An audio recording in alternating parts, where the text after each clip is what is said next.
एक अंक के इम्पॉर्टेंट प्रश्न 12th बायोलॉजी, ये बोर्ड परीक्षा के लिए इम्पॉर्टेंट हैं और सभी पैटर्न में है, जिसमें सही विकल्प, एक वाक्य के उत्तर, खाली स्थान, सत्य असत्य और सही जोड़ी। तो चलिए इसमें पहले सही विकल्प वाले प्रश्नों को देखते हैं। तो प्रश्न है, निषेचन क्रिया है एक नर युग्मक का अंडाणु से संयोजन। फिर अगला प्रश्न है, यदि पुष्पीय पादपों में गुणसूत्रों की द्विगुणित संख्या 12 हो तब 6 गुणसूत्र उपस्थित होंगे। तो ये सहायक कोशिकाओं में होंगे। जब बीजांडों के बिना निषेचन के अंडाशय से फल विकसित होता है तो इस क्रिया को क्या कहते हैं? इसे कहा जाता है अनिषेक फलन। पुष्पीय पादपों में नर युग्मक पाए जाते हैं। ये कहाँ पाए जाते हैं? परागकण में। निभाग पाया जाता है बीजांड में। भ्रूण पोषी केंद्रक होता है, यह द्विगुणित होता है। भ्रूणीय झिल्लियां उपलब्ध कराती हैं भ्रूण की रक्षा और पोषण। मनुष्य होता है जरायुज। मधचक्र होता है ऋतुस्राव का।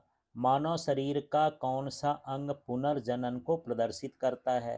तो यह यकृत। स्तनधारियों में निषेचन होता है अंडवाहिनी या फैलोपियन नलिका में। सेमिनिफेरस नलिकाएं पाई जाती हैं, ये वृषण में। स्त्रियों के शरीर से फैलोपियन ट्यूब को अलग करना कहलाता है ट्यूबेक्टॉमी। एड्स रोग फैलता है विषाणु या वायरस से। बैक्टीरियोफेज का आनुवांशिक पदार्थ है एक रज्जुकी आरएनए अथवा द्विरज्जुकी डीएनए। केंद्रक बाह्य आनुवांशिक पदार्थ किसमें पाया जाता है? तो केंद्रक के बाहर प्लास्टिडों में पाया जाता है। पैत्रागतिकी कोशिका द्रव्य इकाई को कहते हैं, ये प्लाज्मोजीन है। डाउन सिंड्रोम किस गुणसूत्र की एक प्रति की अधिकता से होता है? 21वें गुणसूत्र की। वंशागति का गुणसूत्रीय सिद्धांत किसने दिया? सटन और बावेरी ने। न्यूक्लिक अम्ल किसके बहुलक होते हैं? ये न्यूक्लियोटाइड के बहुलक होते हैं। पेप्टाइड बंध या बॉन्ड किसमें पाए जाते हैं? प्रोटीन में। ग्लाइकोसाइडिक बंध किसमें पाए जाते हैं? ये पाए जाते हैं पॉलीसैकेराइड में। डीएनए के एक चक्र में न्यूक्लियोटाइड्स पाए जाते हैं, तो ये 10 पाए जाते हैं। जीवन के विकास के पहले पृथ्वी के वायुमंडल में पाए जाते थे, तो ये पाए जाते थे मीथेन, अमोनिया, हाइड्रोजन एवं जलवाष्प। मिलर ने ताप एवं बिजली का उपयोग करके किस गैस के मिश्रण से अमीनो अम्ल प्राप्त किया? तो उसमें गैस थी मीथेन, अमोनिया, हाइड्रोजन एवं जलवाष्प। डार्विनवाद व्याख्या करता है प्रकृति उस जीव का चयन करता है जो अनुकूलित हो सकते हैं। प्राकृतिक वर्ण की इकाई है, ये है जाति। डायनासोर या सरीसृप का स्वर्णिम काल किसे कहा जाता है? मीसोजोइक युग को। समजात अंग होते हैं उत्पत्ति में समान परंतु कार्य में भिन्न होते हैं, असमान होते हैं। पोलियो, डिप्थीरिया एवं टिटनेस से बचाव हेतु उपयोगी टीका है, तो ये है डीपीटी। कैंसर का संबंध होता है ऊतकों की अनियंत्रित वृद्धि से। रुधिर में होने वाला कैंसर है ल्यूकेमिया। मन परिवर्तन करने वाली औषधि है साइकोट्रॉपिक। क्लॉस्ट्रीडियम एजोटेबैक्टर राइजोबियम भूमि की उर्वरा शक्ति किसके द्वारा बढ़ाते हैं? तो नाइट्रोजन के स्थिरीकरण से बढ़ाते हैं। न्यूमोनिया, टीबी व कोढ़ के उपचार के लिए उपयोग किया जाता है जीवाणु भोजियों का। स्ट्रेरेमोसस से कौन सी औषधि प्राप्त की जाती है? तो टेरामाइसिन। विशिष्ट जीन के समान जीन प्राप्त करना कहलाता है जीन क्लोनिंग कहलाता है। आनुवंशिक अभियांत्रिकी में आणविक कैंची की तरह उपयोग किया जाता है। तो यही प्रतिबंधन एंजाइम, या इसको हम क्या बोलते हैं अंग्रेजी में, रेस्ट्रिक्शन एंडोन्यूक्लिएज। प्रथम प्रतिबंधन एंडोन्यूक्लिएज निम्न में कौन सा पहचाना गया? तो ये हिंड सेकेंड पहचाना गया, ये ऑप्शन है। एग्रोबैक्टीरियम ट्यूमिफेसियंस का डीएनए खंड टीडीएनए सामान्य पौधों की कोशिकाओं में क्या रोग उत्पन्न करता है? तो ये अर्बुद उत्पन्न करता है।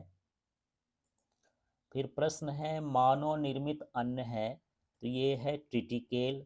संकरण के समय फूल की कली से पुंकेसरों को हटाने की क्रिया कहलाती है विपुंसन।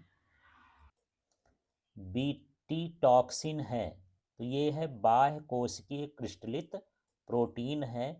पुनर्योगज डीएनए प्रौद्योगिकी द्वारा उत्पादित प्रथम मानव हार्मोन है, तो ये है इंसुलिन।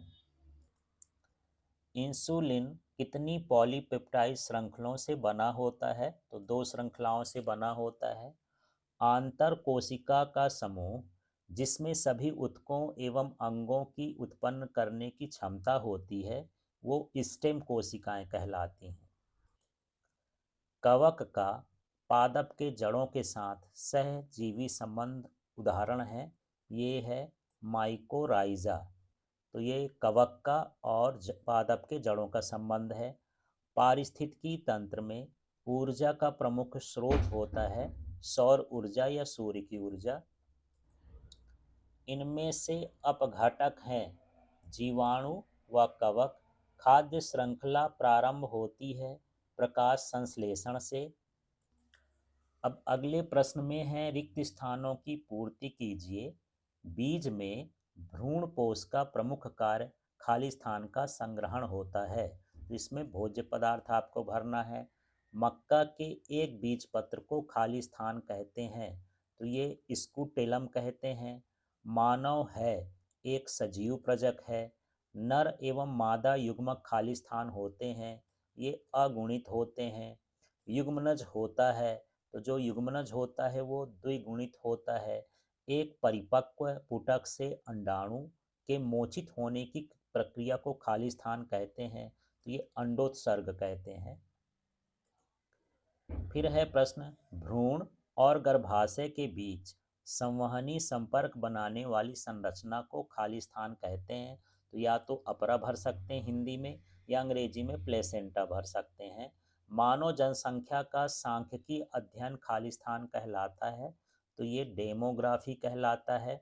वे जीन्स जो एक ही गुणसूत्र पर रहने की प्रवृत्ति रखते हैं उन्हें हम सहलग्न गुणसूत्र कहते हैं। उत्परिवर्तन की इकाई खाली स्थान है, म्यूटॉन है।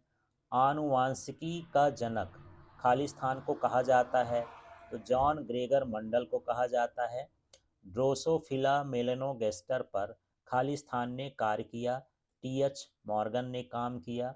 यूएए, यूएजी एवं यूजीए खाली स्थान कोडान होते हैं, तो ये समापन कोडान होते हैं। डीएनए की सूचना का अनुलेखन खाली स्थान के रूप में होता है, तो एमआरएनए के द्वारा होता है। अनुलेखन में भाग लेने वाले एंजाइम का नाम खाली स्थान है, तो ये है आरएनए पॉलीमरेज। प्रकाश संश्लेषी जीव की उत्पत्ति के कारण पृथ्वी पर ऑक्सीजन के आगमन की घटना को खाली स्थान कहते हैं, तो ये ऑक्सीजन क्रांति कहते हैं। आनुवंशिक गुणों में परिवर्तन खाली स्थान है, उत्परिवर्तन कहलाता है। एड्स खाली स्थान से संचारित रोग है, ये लैंगिक रूप से संचारित रोग है। कैंसर के लिए उत्तरदायी जीन को खाली स्थान कहते हैं, तो ये ओंकोजीन कहलाता है। हिपेटाइटिस रोग खाली स्थान के द्वारा होता है, ये विषाणु के द्वारा होता है। रोगजनक की श्रेष्ठ जैव तकनीक खाली स्थान है, तो ये टीकाकरण है।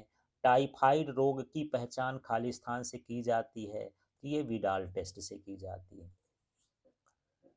अगला प्रश्न है सिरका उद्योग में खाली स्थान जीवाणु का उपयोग किया जाता है, तो ये एसिटोबैक्टर एसिटी का प्रयोग किया जाता है। दही खाली स्थान जीवाणु की सहायता से बनाया जाता है, तो ये लैक्टोबैसिलस जीवाणु की सहायता से बनाया जाता है। दूध से चीज़ बनाते समय फलों की सुगंध डालने से बना पदार्थ खालिस्तान कहलाता है, तो ये योगर्ट कहलाता है। फिर ये ह्यूमिलिन खालिस्तान मानव निर्मित इंसुलिन है, तो ये ह्यूमिलिन है। फिर है खालिस्तान जीन वाहक का कार्य करते हैं, तो ये TI plasmid tumour inducing plasmid जो हैं वो जीन वाहक का कार्य करते हैं। देश के जैव संसाधनों की चोरी, डकैती तथा गैर कानूनी दोहन को बायोपायरेसी कहते हैं। फिर है जैविक पदार्थों के प्रयोग के लिए खालिस्तान एक प्रशासकीय आज्ञा पत्र है, तो ये है जैव एकाधिकार बायो पेटेंट इसको बोलते हैं। बड़े पारिस्थितिकी तंत्र को खालिस्तान कहते हैं, तो ये जीवोम कहते हैं। प्रत्येक पारिस्थितिकी तंत्र ऊर्जा के लिए खालिस्तान पर आश्रित होते हैं, सौर ऊर्जा पर आश्रित होते हैं। नर एवं स्त्री के युग्मक के संलयन को खालिस्तान कहते हैं, निषेचन कहते हैं। और आपको ये भी ध्यान रखना है कि खालिस्तान में बहुत चीज़ों की परिभाषाएं हैं जो 1-2 नंबर में पूछी जा सकती हैं। जैसे आपसे पूछ दिया जाए बायो पायरेसी क्या है, तो यही परिभाषा लिख देंगे, या जीवोम क्या है तो यही परिभाषा लिख देंगे, या निषेचन क्या है तो यही परिभाषा लिख देंगे। इस तरह से इसको आप अच्छे से पढ़ें या आपको परिभाषा भी इनकी याद हो जाए। अब चलिए यहाँ पर सही जोड़ी वाले प्रश्नों को देखते हैं। तो यहाँ पर है पार्थिनोकार्पी, और इसी को हम अनिषेक फलन बोलते हैं हिंदी में। तो ये किससे संबंध रखता है? केला से। दूसरा है द्विनिषेचन, तो द्विनिषेचन ये का है? आवृतबीजी पादपों से।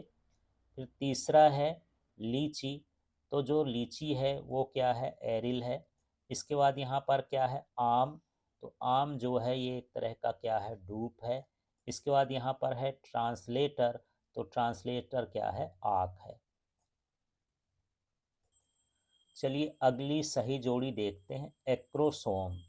तो एक्रोसोम कहाँ पाया जाता है? ये शुक्राणु का सिर वाला भाग होता है। फिर दूसरा है सरटोली, तो सरटोली कोशिकाएं कहाँ पाई जाती हैं? वृषण में। तीसरा है प्रोस्टेट ग्रंथि, तो ये कहाँ? यूरेथ्रा में। फिर इसके बाद ये है चौथा कार्पस ल्यूटियम, तो ये कहाँ? अंडाशय में। इसके बाद ग्रैफियन पुटिकाएं, तो इसका जो संबंध है वो किससे है? प्रोजेस्टेरॉन हार्मोन से है। अगली जोड़ी देखते हैं, एस आकृति वक्र। तो जो एस आकृति वक्र है वो एक तरह का लॉजिस्टिक वक्र होता है। दूसरा है के सीमा स्थिरांक, तो यहाँ पर ये जो है संतृप्ति अवस्था होती है। इसके बाद तीसरा है शुक्राणुनाशक रसायन, तो ये जो है एक जन्म नियंत्रण की विधि है। फिर इसके बाद माल्थस 2009, तो इन्होंने जनसंख्या के बारे में अपना निबंध प्रेषित किया। इसके बाद पांचवा है वास्तविक मृत्यु दर, तो ये हो जाता है ये, माने ये डी का मतलब डेथ, पी का मतलब पॉपुलेशन गुणे 1000, इस तरह से वास्तविक मृत्यु दर होती है। अब अगली जोड़ी को मिलाते हैं। यहाँ पर है टर्नर सिंड्रोम, तो टर्नर सिंड्रोम ये 44+X गुणसूत्र है। इसके बाद दूसरा है क्लाइनफेल्टर सिंड्रोम, तो ये जो है 44 के साथ ये 3 गुणसूत्र होते हैं, 44 और XXY। इसके बाद यहाँ पर लिंग निर्धारण का है, तो लिंग निर्धारण किससे किया जाता है? Y गुणसूत्र से या Y क्रोमोसोम से। फिर चौथा है जीन क्लोनिंग, तो जीन क्लोनिंग जो तकनीक है वो किससे की जाती है? DNA पुनर्संयोजी तकनीक है। फिर यहाँ पर लिंग सहलग्न रोग कौन सा है? तो ये कौन सा है? हीमोफीलिया है। चलिए फिर से अब अगली जोड़ी देखते हैं। तो ये क्या है? म्यूटेशन। म्यूटेशन के बारे में किसने बताया? डी ब्रीज ने। दूसरा है हीमोफीलिया, तो हीमोफीलिया एक लिंग सहलग्नता की बीमारी है। तीसरा है गंजापन, तो ये जो है किसके? ये होलेंड्रिक जीन के कारण होता है। फिर है ये लिंग गुणसूत्र, तो जो लिंग का निर्धारण करते हैं वो XY गुणसूत्र करते हैं। फिर ऑटोसोम, लिंग गुणसूत्र के अलावा सभी जो 44 गुणसूत्र हैं वो ऑटोसोम कहलाते हैं। चलिए अब इस जोड़ी को भी देखते हैं, बिस्टन ब्यूटुलेरिया। जो इसका संबंध है ये है मिलेनिज्म से। फिर है होमो इरेक्टस, तो ये होमो इरेक्टस के लिए एक जावा पैकिंग मैन है ये। फिर यहाँ पर तीसरा है एंटीबायोटिक्स के लिए जीवाणुओं में प्रतिरोधकता, तो एक तरह का ये क्या है, दिशात्मक चयन है। फिर दूसरा है ब्रह्मांड की उत्पत्ति, तो इसका संबंध बिग बैंग थ्योरी से है, सिद्धांत से। फिर पांचवा है समष्टि आनुवंशिकी, तो पांचवा जो है ये इसका कौन दिया, हार्डी और वीनवर्ग ने। इसके बाद है रासायनिक विकास का सिद्धांत, तो इसको किसने बताया, ओपेरिन ने। फिर यहाँ पर हमारे पास फिर से जोड़ी हो, इसको फिर से मिलाते हैं, तो एड्स है। तो जो एड्स है वो एसटीडी है, सेक्सुअली ट्रांसमिटेड डिसीज, यौन संचारित रोग है। दूसरा है प्रतिजैविक, तो प्रतिजैविक की खोज पहली बार किसने की थी, पेंसिलिन की, अलेक्जेंडर फ्लेमिंग ने। फिर यहाँ पर तीसरा है इंटरफेरॉन, तो जो इंटरफेरॉन होते हैं वो विषाणुरोधी प्रोटीन होते हैं। फिर चौथा है एंथ्रेक्स, तो जो एंथ्रेक्स होता है वो जैव युद्ध में इसका संबंध है। फिर यहाँ पर टीबी है, तो टीबी के लिए बीसीजी टीके का उपयोग किया जाता है। फिर अगला प्रश्न है यहाँ पर जो है एड्स, तो एड्स का संबंध किससे है, ये एंट्री रिट्रोवायरल। इसके बाद यहाँ पर दूसरा है रोग निरोधक, तो ये रोग निरोधक क्या कहला गया, टीकाकरण। फिर हो गया किण्वन, तो किण्वन का जो संबंध है वो किससे है, ये ईस्ट की उपस्थिति में होता है। फिर जो ह्यूमिलिन है वो क्या है, ई कोलाई से मानव निर्मित हार्मोन है। फिर जो मोती झीरा होती है उसका संबंध इसी से होता है, एक तरह का ये जीवाणु रोग है, जीवाणु से होने वाला रोग है। अब यहाँ अगली जोड़ी देख लेते हैं, इंसुलिन। तो इंसुलिन जो है ये जीन अभियांत्रिकी से बनाया गया एक। फिर यहाँ पर दूसरा है जीन बैंक, तो यहाँ जीन बैंक में ज्ञात डीएनए का संरक्षण किया जाता है। तीसरा है जीन अभियांत्रिकी, तो ये डीएनए में सकारात्मक परिवर्तन कर सकते हैं। फिर चौथा है जीनोमिकी, तो जो जीनोमिकी है ये मानव जीनोम की प्रोजेक्ट है, परियोजना है। अगली जोड़ी देखते हैं, यहाँ पर जो है एंटीबायोटिक्स, तो यहाँ पर जो एंटीबायोटिक्स है उसका रिलेशन यहाँ पर एस वॉक्स मेन से है। फिर दूसरा है ह्यूमिलिन, तो ह्यूमिलिन क्या है, एक मानव इंसुलिन है। फिर तीसरा है बायोपायरेसी, तो यहाँ पर ये है जैव अणु तथा जीन की खोज से संबंधित है, यदि हम इसके का दोहन कर लेते हैं बिना बताए तो। इंटरफेरॉन क्या है, एक प्रतिविषाणु प्रोटीन है। अब हम अगले जोड़ी में है स्पर्धा, तो स्पर्धा का संबंध है हानिकारक पारस्परिक क्रिया। दूसरा है अमरबेल, तो अमरबेल क्या होता है, एक पूर्ण परजीवी पौधा होता है। फिर यहाँ तीसरा है गर्ती पर्णरंध्र, तो जो ये गर्ती पर्णरंध्र हैं ये अनुकूलन का एक उदाहरण है। इसके बाद है सहोपकारिता, सहोपकारिता, सह उपकारिता ऐसा पढ़ सकते हैं इसको। तो जो ये है ये किसमें पाया जाता है, लाइकेन में। फिर पांचवा है प्रतिशत आच्छादन, तो ये क्या है, समष्टि का आकार। अब यहाँ प्रश्न है फिर से जोड़ी का फिर से मिलाते हैं। तो जो पारिस्थितिक तंत्र है ये पारिस्थितिकी की क्या है, मूल क्रियात्मक इकाई है। फिर दूसरा है भेड़िया और मोर, तो ये जो हैं एक तरह के तृतीयक उपभोक्ता की श्रेणी में आते हैं। इसके बाद यहाँ पर तीसरा है शेर, सांप, चीता, सॉरी, ये जो भेड़िया मोर है, फिर से देख लेते हैं। यहाँ पारिस्थितिकी तंत्र जो है ये पारिस्थितिकी की मूल क्रियात्मक इकाई है। जो भेड़िया और मोर है ये द्वितीयक उपभोक्ता में आएंगे। शेर, सांप, चीता जो है ये तृतीयक उपभोक्ता में आएंगे। और जहाँ पर ये पृथ्वी है, तो पृथ्वी एक क्या है, बंद तंत्र है। और पांचवा 10% का जो नियम होता है ये ऊर्जा प्रवाह को बताता है। और जो भेड़ और बकरी हैं ये हो गई प्राथमिक उपभोक्ता। अब चलिए एक वाक्य के उत्तरों को देखते हैं। चमगादड़ के द्वारा पार्गित पुष्प का उदाहरण कदम्ब है। निषेचन के बिना फल बनने की क्रिया क्या कहलाती है, अनिषेक फलन। अनिषेक जनन द्वारा किस प्रकार के फल बनते हैं? तो ये बीज रहित फल बनते हैं। मादा युग्मकोभिद का विकास किस कोशिका से होता है? तो क्रियाशील गुरु बीजाणु मात्र कोशिका के द्वारा होता है। फिर अगला प्रश्न है, पुष्पीय पादपों में भ्रूणपोष की सूत्रगुणिता क्या होती है? तो ये भ्रूणपोष जो होता है वो त्रिगुणित होता है। शुक्राणु जनन के समय 24 प्राथमिक स्पर्मेटोसाइट से कितने शुक्राणु बनेंगे? तो 4 गुना बनते हैं। तो 24 चौको ये कितना हो जाएगा? 96। शुक्राणु जनन में 4 गुना कोशिकाएं बनती हैं। फिर यह अंड जनन के दौरान एक अंडे के बनने में कितने ध्रुवीय पिंड निकलते हैं? तो यहाँ पर 2 निकलते हैं। उस पदार्थ का नाम बताइए जो शुक्राणु को अंडाणु में प्रवेश की सहायता के लिए शुक्राणुओं में बनता है। तो ये होता है स्पर्म लाइसिन।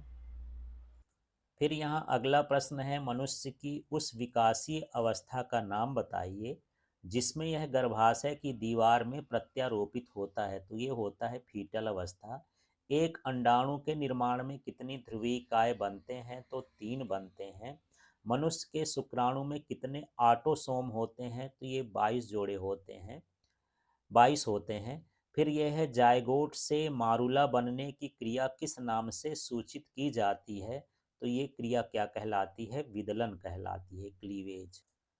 अगले प्रश्न में चलते हैं, प्रथम ऋतुस्राव को कहते हैं तो इसको मीनार्की कहते हैं।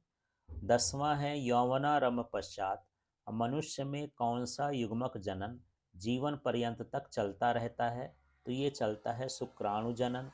गर्भावस्था किसे कहते हैं? निषेचन से शिशु के जन्म के बीच का समय जो है वो गर्भावस्था कहलाता है। फिर यहाँ पर प्रश्न है, एक 50 वर्षीय स्त्री का रजचक्र समाप्त होना क्या कहलाएगा? तो इसको हम बोलते हैं रजोनिवृत्ति, मेनोपॉज। फिर तीसरा है, IUCD का पूरा नाम लिखिए। तो यह है इंट्रा यूटेरिन कंट्रासेप्टिव डिवाइसेस। तो यहाँ आई से इंट्रा है, यू से यूटेरिन है, सी से कंट्रासेप्टिव और डी से डिवाइसेस। इस तरह से इसका फुल फॉर्म है। अगला है, माला डी और माला एन में कौन से रासायनिक गर्भ निरोधक पाए जाते हैं? इसमें पाए जाते हैं एस्ट्रोजन एवं प्रोजेस्टेरॉन। इसके बाद है, 2 STD के नाम लिखिए जो संदूषित रक्त से संचरित होते हैं। तो ये STD का मतलब सेक्सुअली ट्रांसमिटेड डिसीज, यौन संचारित रोग हैं। तो ये होता है एड्स और दूसरा होता है हेपेटाइटिस बी। अगला प्रश्न देखिए, लैंगिक संपर्क से होने वाले कोई 2 रोग बताइए। तो ये सुजाक है, सिफिलिस है, एड्स है, और भी बहुत सारे आप दूसरे भी लिख सकते हैं। अगला है, जिफ्ट का पूरा नाम क्या है? तो यदि हम इसको हिंदी में देखें तो ये होगा युग्मनज अंतः डिंब वाहिनी स्थानांतरण, या कह सकते हैं यहाँ जे से समझ लीजिए जाइगोट है, और आई से है यहाँ इंट्रा, और एफ से है यहाँ पर फैलोपियन, और टी से है ट्यूब ट्रांसफर। तो इसका zygote intra fallopian tube transfer यदि आप हिंदी में नहीं लिखना चाहते तो इस तरह अंग्रेजी में भी वहाँ लिख सकते हैं। द्विलिंगी पुष्प में संकरण हेतु पराग कोषों को निकालने की क्रिया क्या कहलाती है? इसको हम कहते हैं विपुंसन। अगला है, जीवों में पाई जाने वाली विशिष्ट इकाई जो अगली पीढ़ी में लक्षणों को निर्धारित करते हैं। तो या तो उन्हें कारक कहते हैं, बाद में उन्हीं का नाम जीन पड़ गया तो जीन या कारक हम कह सकते हैं, जो लक्षणों को निर्धारित करते हैं अगली पीढ़ी में। 2 विपर्याय लक्षणों वाले एलील्स के एक साथ उपस्थित होने पर एक एलील का प्रभाव दिखाई देता है। तो इस घटना को हम क्या कहते हैं? प्रभाविता। यदि आपसे पूछा जाए कि प्रभाविता किसे कहते हैं तो यही परिभाषा लिख देंगे कि 2 विपर्यायी लक्षणों वाले एलील्स के एक साथ उपस्थित होने पर एक एलील का प्रभाव दिखाई देता है। इस गुण को हम प्रभाविता कहते हैं। फिर है प्रश्न, ऐसी स्थिति जिसमें एक जीन 2 अथवा 2 से अधिक लक्षणों को निर्धारित करता है उसे क्या कहते हैं? उसे बहुप्रभाविता या बहुविकल्पिता कहते हैं। फिर अगला है, बिंदु उत्परिवर्तन किसे कहते हैं? DNA के एकल क्षार युग्म के परिवर्तन को बिंदु उत्परिवर्तन कहते हैं। किसी लक्षण विशेष की पीढ़ी दर पीढ़ी वंशागति का चित्रात्मक निरूपण क्या कहलाता है? तो इसको हम वंशावली या आप पेडिग्री भी लिख सकते हैं। फिर है लिंग गुणसूत्र को छोड़कर कोशिका के सभी गुणसूत्र क्या कहलाते हैं, तो ये ऑटोसोम कहलाते हैं। बिंदु उत्परिवर्तन के कारण कौन सा रोग होता है, तो इसको हम बोलते हैं दात्र कोशिका अरक्तता। यदि आपको ये हिंदी याद ना हो तो आप ऐसा भी लिख सकते हैं सिकल सेल अनीमिया, इसको हिंदी में बना के लिख सकते हैं। मेंडल के स्वतंत्र अपव्यूहन के नियम का अपवाद है, तो ये है सहलग्नता। ऐसा रोग जो अनियंत्रित कोशिका विभाजन के कारण होता है, तो ये रोग है कैंसर। फिर प्रश्न है पॉलीपेप्टाइड श्रृंखला का समारंभन करने वाला अमीनो अम्ल, तो ये है मेथियोनीन। रेगुलेटर, प्रमोटर, ऑपरेटर तथा संरचनात्मक जीनों की एक साथ क्या कहते हैं, तो इसे हम क्या कहते हैं, ओपेरॉन। जब किसी जीव में इच्छित जीन को प्रवेश करा दिया जाता है तो इसे क्या कहते हैं, इस जीव को बोलते हैं ट्रांसजीनिक जीव। अनुलेखन में भाग लेने वाले एंजाइम को क्या कहते हैं, तो ये होता है आरएनए पॉलीमरेज। फिर प्रश्न है जैव विकास के क्रम में सजीव तथा निर्जीव के बीच की कड़ी का नाम क्या है, तो इसको क्या बोलते हैं, कोइजरवेट्स। फिर एक समान पूर्वज से संरचनात्मक तथा क्रियात्मक रूप से भिन्न लक्षणों वाले जीवों के विकास को क्या कहते हैं, तो ये एडेप्टिव रेडिएशन या इसी को हम बोलते हैं अनुकूली विकिरण। इसके बाद है आनुवांशिक अभियांत्रिकी द्वारा निर्मित इंसुलिन का नाम क्या है, तो ये है ह्यूमुलिन। फिर यह एलिसा नाम लिखिए, एलिसा का फुल फॉर्म लिखना है। तो एक का मतलब है एंजाइम, एल का मतलब है लिंक्ड, और यहाँ आई का मतलब है इम्यूनो, एस का मतलब है सार्बेंट, और ए का मतलब है ऐसे। तो इस तरह से इसका फुल फॉर्म है। फिर प्रश्न है एचआईवी संक्रमण से होने वाली बीमारी कौन सी है, तो ये एड्स है। फिर है मरीजुआना किस पौधे का सत्व है, नाम बताइए, तो ये भांग का होता है, या हम इसी का वैज्ञानिक नाम लें तो कैनाबिस सटाइवा है ये। इसके बाद ये कैंसर उत्पन्न करने वाले विषाणु क्या कहलाते हैं, तो ये कहलाते हैं अर्बुदीय विषाणु, ओंकोजेनिक वायरस कहलाते हैं।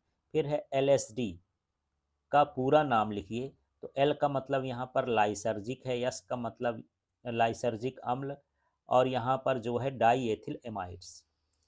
तो इस तरह से यहाँ पर लाइसर्जिक, एल का मतलब लाई, एस का मतलब सार्जिक अम्ल, और डी का मतलब डाई एथिल एमाइड्स, इस तरह से इसका फुल फॉर्म होता है।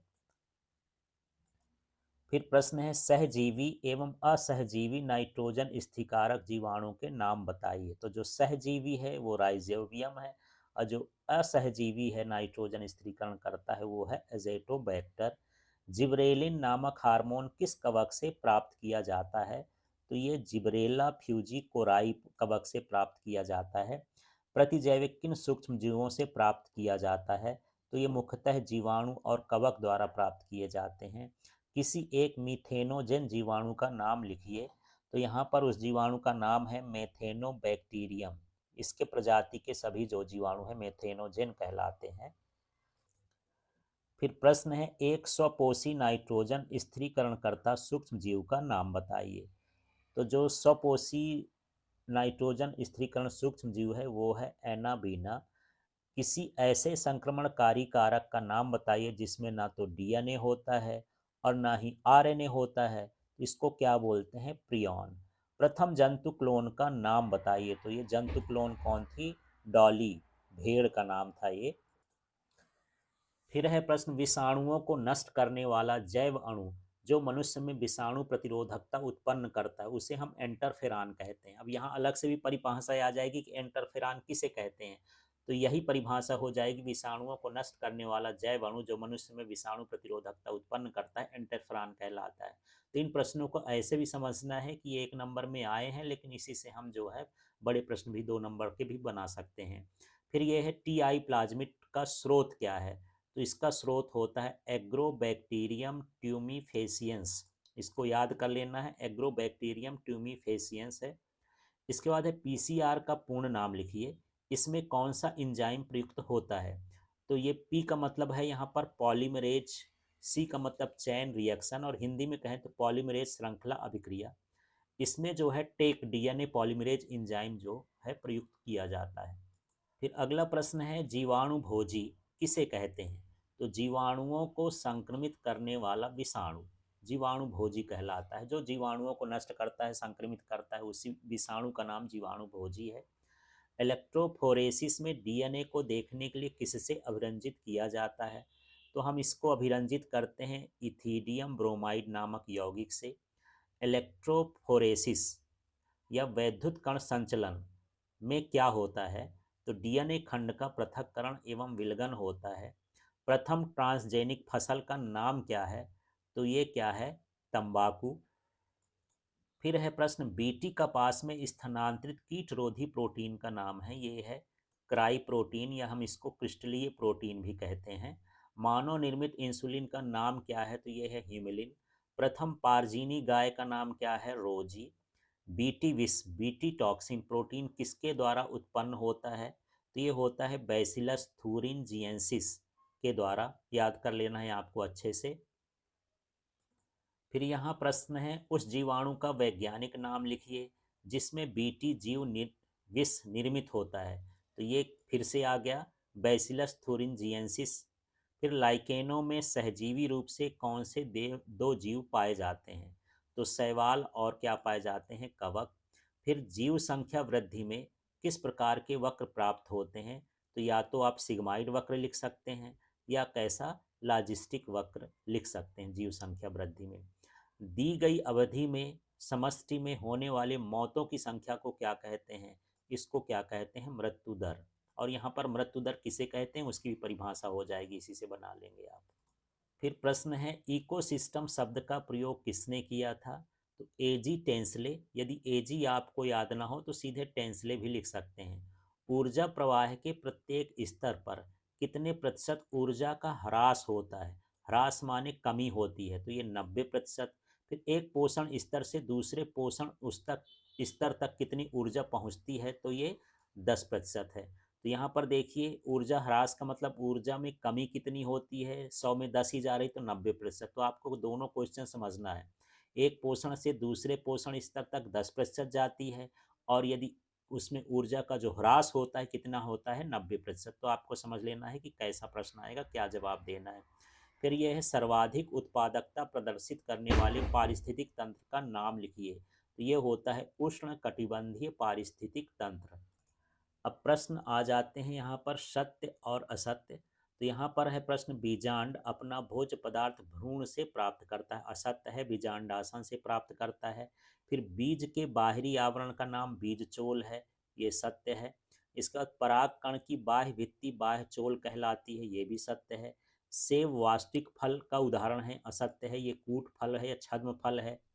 फिर ये अंडोत्सर्ग LH एवं FSH नामक हार्मोन द्वारा प्रेरित होता है, सत्य है। निषेचन गर्भाशय में संपन्न होता है, असत्य है, ये अंडवाहिनी फैलोपियन नलिका में संपन्न होता है। फिर सगर्भता के दौरान आर्तचक्र बंद होता है, सत्य है। शुक्राणु को सर्टोली कोशिकाओं से पोषण प्राप्त होता है, ये भी सत्य है। अंड जनन पीत पिंड पिंड कार्पस ल्यूटियम में संपन्न होता है, ये असत्य है। फिर है प्रश्न, अंड जनन पीत बिंदु, ये तो हो गया। 10वां देखते हैं, लीडिंग कोशिकाएं अंडाशय में पाई जाती हैं, असत्य है। शुक्राणु नली को काटकर बंद करना वैसेक्टॉमी कहलाता है, सत्य है। किसी इकाई क्षेत्रफल में मानव संख्या जनसंख्या घनत्व कहलाती है, ये भी सत्य है। हीमोफीलिया एक्स संलग्न रोग नहीं होता है, ये होता है, असत्य लिखा है। मनुष्य में लिंग निर्धारण XY गुणसूत्र द्वारा होता है, ये भी सत्य है। द्विसंकर क्रॉस में एक लक्षण की वंशागति का अध्ययन किया जाता है, असत्य है। द्विसंकर क्रॉस है तो यहाँ पर 2 लक्षण हम लेंगे।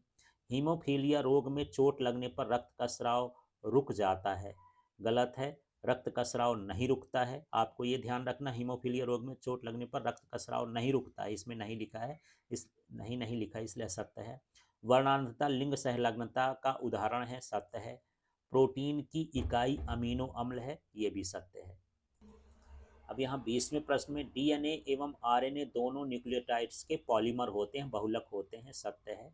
यूरेसिल नाइट्रोजनस क्षार केवल डीएनए में पाया जाता है, असत्य है, यह आरएनए में पाया जाता है।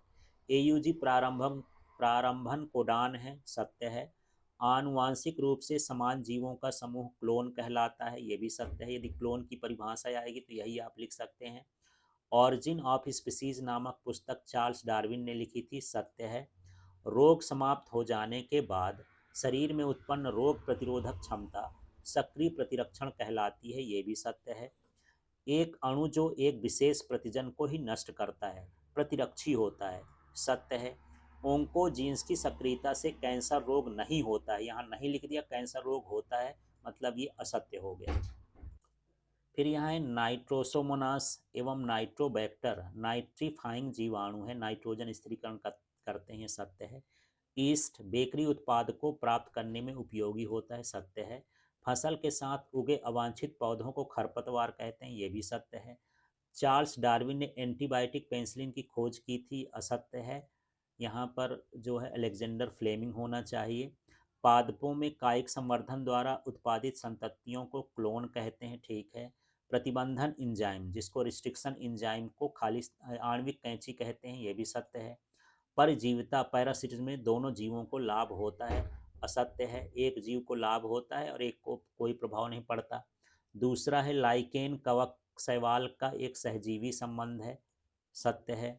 इकाई समय में किसी जीव संख्या में उत्पन्न नए जीवों की वास्तविक संख्या को मृत्यु दर कहते हैं, असत्य है। यहाँ पर नए जीव उत्पन्न हो रहे हैं तो ये क्या कहलाएगा, जन्म दर कहला जाएगा। फिर प्रश्न है समुदाय व पर्यावरण की मिलीजुली इकाई पारितंत्र कहलाती है, सत्य है। ऊर्जा का पिरामिड हमेशा सीधा बनता है, ये भी सत्य है। पादपों को उपभोक्ता कहते हैं, असत्य है। उत्पादक कहते हैं, यहाँ उपभोक्ता नहीं, यहाँ क्या होना चाहिए, उत्पादक। पृथ्वी पर कार्बन का प्रमुख भंडार समुद्र एवं वायुमंडल है, सत्य है। एक जलीय पारितंत्र में उत्पादकता का सीमा कारक कौन होता है, प्रकाश होता है, ये भी सत्य है। परस्पर जुड़ी खाद्य जालों से खाद्य श्रृंखला बनती, असत्य है। खाद्य श्रृंखलाओं से खाद्य जाल बनती है, यहाँ खाद्य जाल से खाद्य श्रृंखला लिखा है, आपको ध्यान रखना है। खाद्य श्रृंखला जब मिलाएंगे तो खाद्य जाल बनेगा। शाकाहारी प्राथमिक उपभोक्ता कहलाते हैं, तो ये सत्य है, प्राथमिक उपभोक्ता कहलाते हैं। खाद्य श्रृंखला के प्रारंभिक प्रकाश संश्लेषी जीव होते हैं, सत्य है। फिर यहाँ पर है रेड डाटा बुक IUCN द्वारा प्रकाशित होता है, सत्य है। ध्रुवों पर अधिकतम जैव विविधता पाई जाती, असत्य है। निम्नतम जैव विविधता पाई जाती है। तो इस तरह से ये जो है प्रश्न है 1 अंक वाले, तो इसको आप कई तरीके से समझेंगे कि सत्य सत्य वाला खाली स्थान में भी आ सकता है, जोड़ी में भी आ सकता है, एक वाक्य में भी आ सकता है। तो इन प्रश्नों को ऐसे पढ़ना है कि ये किसी भी तरीके से आए आपसे बन जाए, और ये बोर्ड परीक्षा के लिए बहुत ही इंपॉर्टेंट है, इनको ध्यान देना है। Thank you.